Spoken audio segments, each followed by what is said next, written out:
G'day everybody, how are you going today? It is so very good to see you. Today, I want to talk about why I'm so excited about the Sony A7S III. And it's all to do with this camera right here, the Nikon D3 12 legendary megapixels.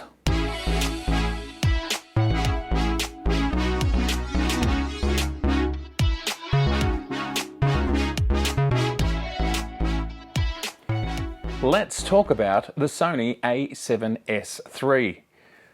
What have Sony done here? Some would think, just looking at the spec sheet, that this is a backward step. But if you are a hybrid shooter, if you're a content creator, if you're a YouTuber, or even if you're a professional cinematographer using the Venice system, Sony basically state that the color science of the A7S III is inspired by the Sony Venice, and they totally expect you to be able to use the Sony A7S III alongside the Venice camera. So let's start off by talking about a camera like this one here. This is the Sony A7R III, a competent all-rounder camera. Yes, indeed. But why? Why is the A7S III so useful for a particular audience? Let's look at its specifications. Firstly, 4K. Something that would be very exciting to many cinematographers and content creators is the fact that you still get Sony's class-leading AF performance even at 4K 120p. That's pretty useful.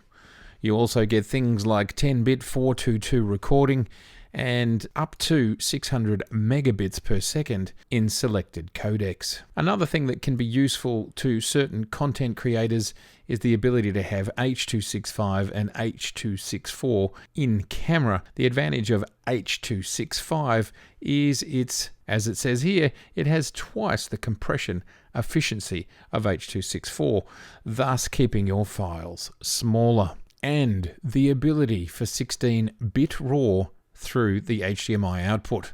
Let's say you're a massive YouTube channel or you're creating content, digital content, perhaps for Facebook consumption, Instagram consumption, YouTube consumption, and it may well even end up as advertisements. To have the 4K that the Sony A7S III provides is a very powerful tool, and there's lots of nuance in there as to why it's so exciting.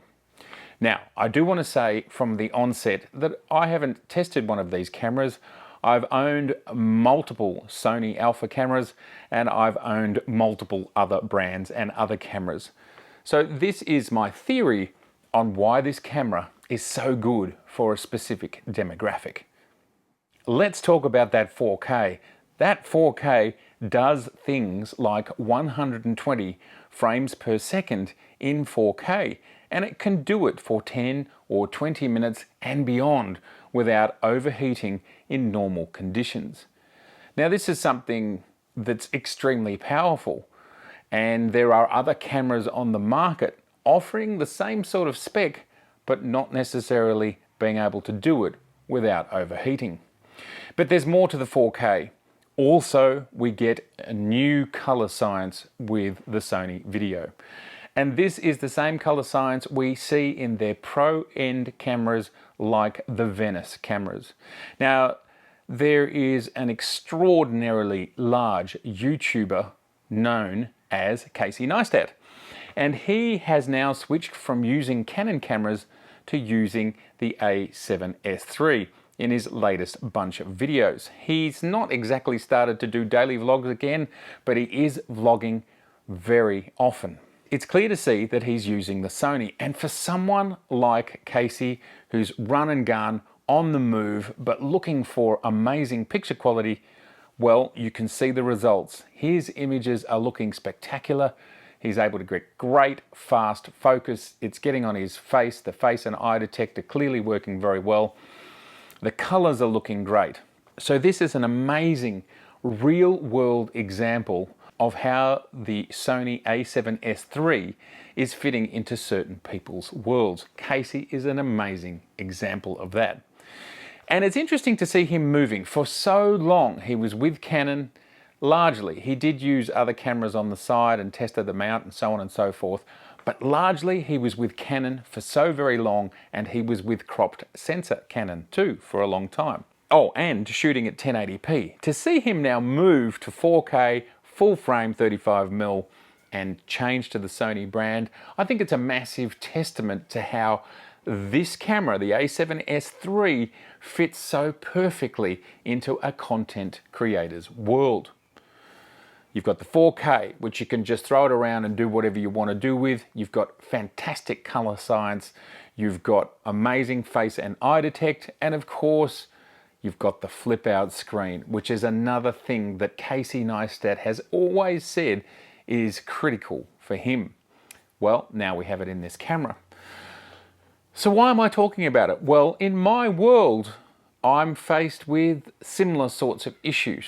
Now, I just want to say from the bat that I am not moving away from my current crop of Nikon cameras for the majority of what I do. I still shoot with my Sony A7R III every now and again, and I still shoot with my Hasselblad. It's all use case based.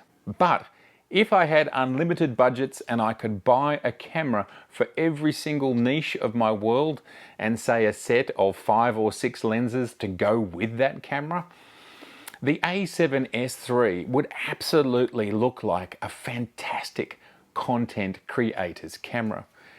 It just seems to fit that particular niche very, very well. That's video, and that's not the full picture on video. There's more to it. It's got lots of different codecs. You've got lots of different options. But what it's doing for people like Casey Neistat, superb. And you can see it there on screen.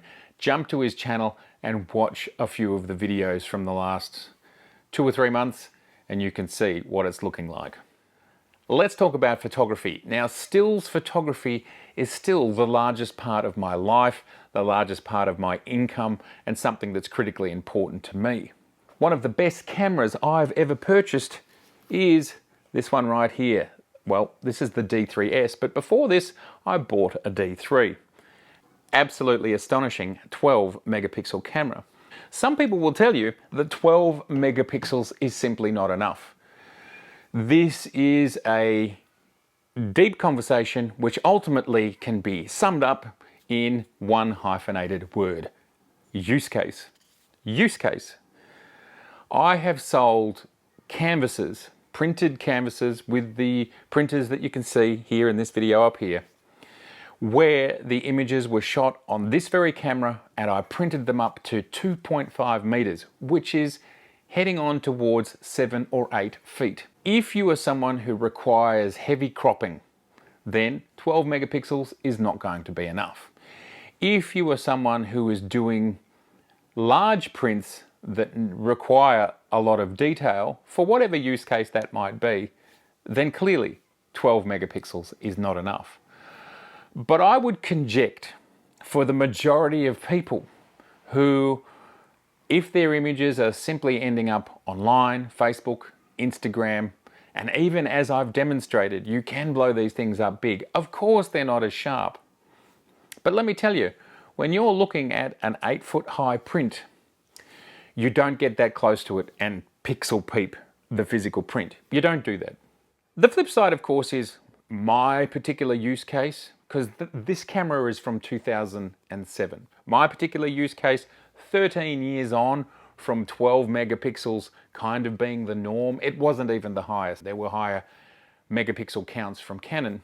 There is an expectation in the marketplace and with clients, and when I say clients, I mean more professional clients rather than retail clients, because I work for both markets. I sell artwork.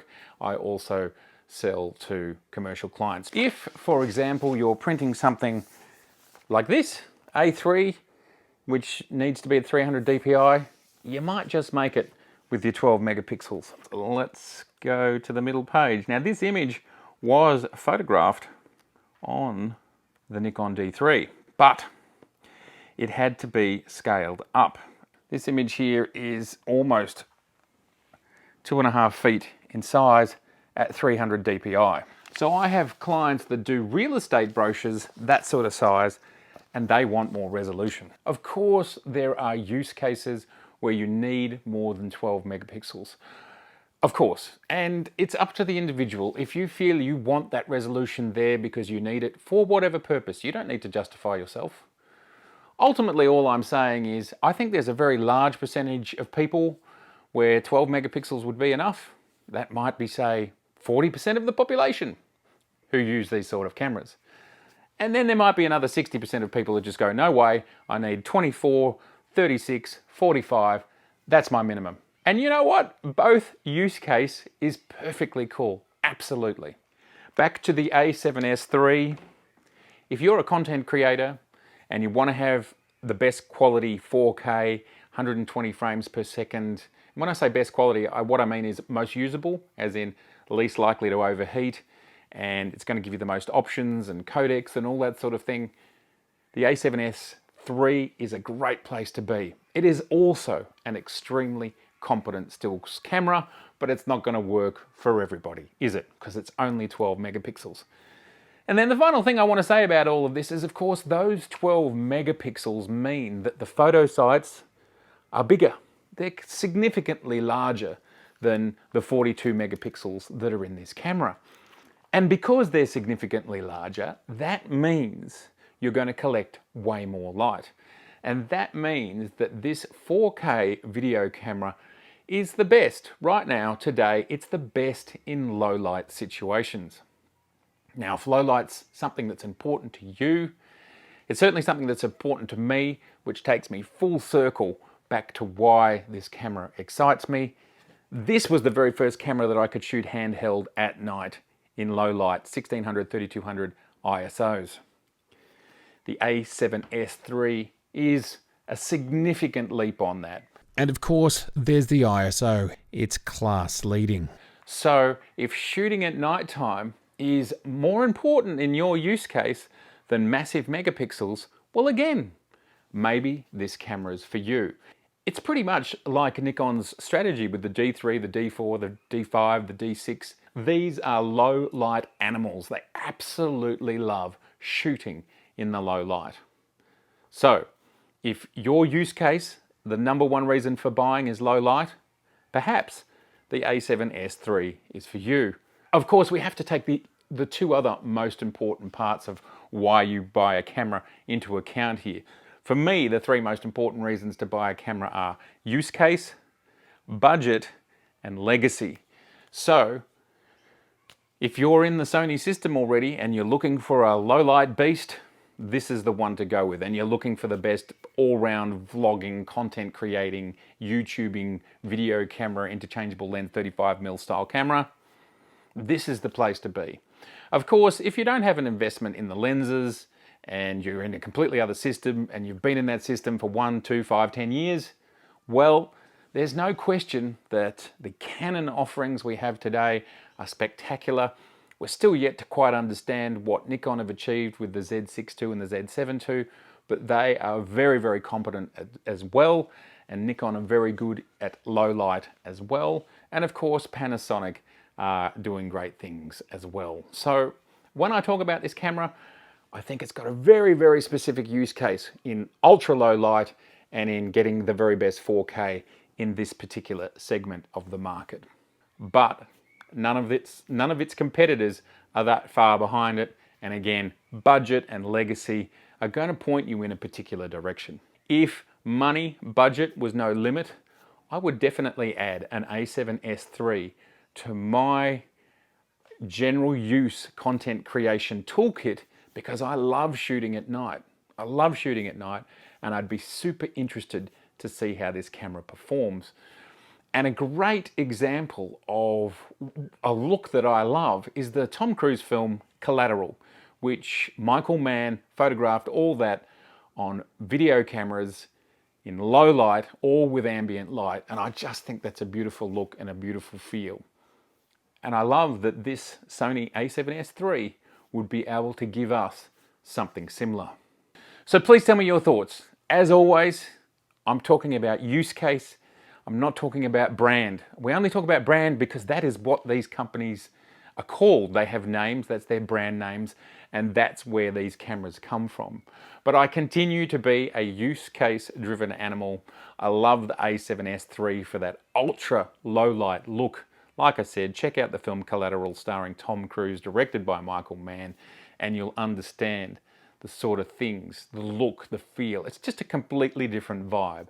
All right, everybody, as usual, I would love to hear your thoughts around the A7S III. Is this a camera that you would ever consider?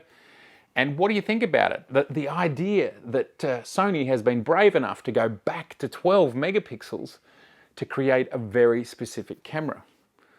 Kudos to them. I certainly wouldn't mind seeing Nikon doing the same sort of thing. This was the big grandfather, the Nikon D3 of this space. And Nikon could go there again, although I do think they've got a lot on their plate at the moment and they should just focus on getting that D850 replacement out.